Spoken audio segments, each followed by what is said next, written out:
আসসালামু আলাইকুম ওয়া রহমাতুল্লাহ। প্রিয় ভাই ও বোনেরা, আমাদের ব্যস্ত জীবনে অনেক সময় ইবাদতের জন্য আলাদা সময় বের করা কঠিন হয়ে যায়। কিন্তু ইসলামের সৌন্দর্য হল এমন অনেক ছোট ছোট জিকির ও দোয়া রয়েছে যেগুলো আমরা চলতে ফিরতে, কাজের ফাঁকে কিংবা অবসর সময় পরে অসংখ্য নেকি অর্জন করতে পারি।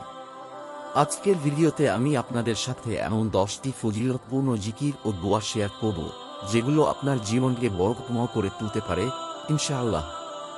চলুন শুরু করি।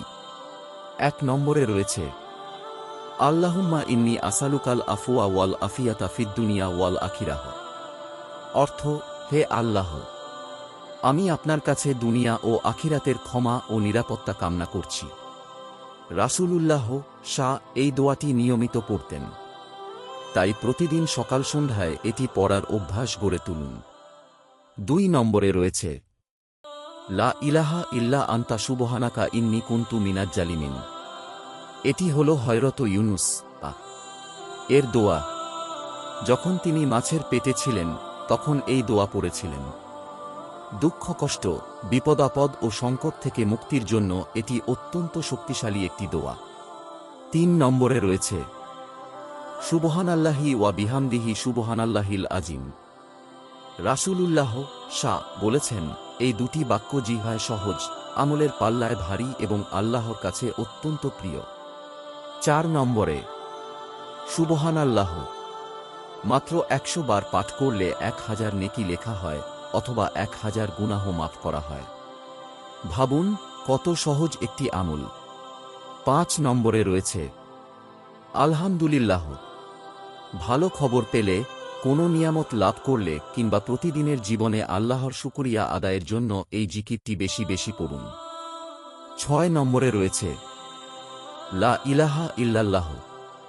এটি ইসলামের সবচেয়ে মহান বাক্য, তাওহীদের ঘোষণা এবং একজন মুসলিমের ঈমানের মূল ভিত্তি। 7 নম্বরে আল্লাহু আকবার। এই জিকির আমাদের মনে করিয়ে দেয় যে আল্লাহ সবকিছুর চেয়ে মহান। এটি মনের ভয় দূর করে এবং ঈমানকে শক্তিশালী করে। 8 নম্বরে রয়েছে লা হাওলা ওয়ালা কুওয়াতা ইল্লা বিল্লাহ। অর্থ, আল্লাহর সাহায্য ছাড়া কোনো শক্তি ও ক্ষমতা নেই। রাসূলুল্লাহ শাহ এটিকে জান্নাতের গুপ্তধন বলে উল্লেখ করেছেন। 9 নম্বরে রয়েছে আস্তাগফিরুল্লাহ। অর্থ, আমি আল্লাহর কাছে ক্ষমা প্রার্থনা করছি। নবী করিম শাহ প্রতিদিন বহুবার ইস্তিগফার করতেন, তাই আমরাও বেশি বেশি ইস্তিগফার করব। আর 10 নম্বরে রয়েছে দরুদ শরীফ। আল্লাহুম্মা সাল্লি আলা মুহাম্মাদ।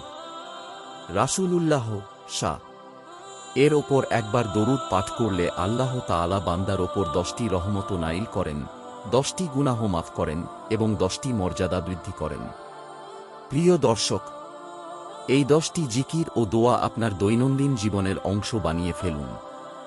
হাঁটতে হাঁটতে, কাজ করতে করতে কিংবা অবসর সময়ে এগুলো করতে থাকুন। হয়তো এই ছোট ছোট আমলই একদিন আমাদের নাজাতের কারণ হয়ে যাবে ইনশাআল্লাহ।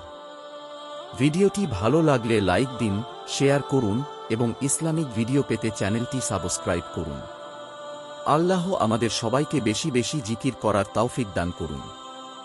আসসালামু আলাইকুম ওয়া রহমাতুল্লাহি ওয়া বারাকাতুহু।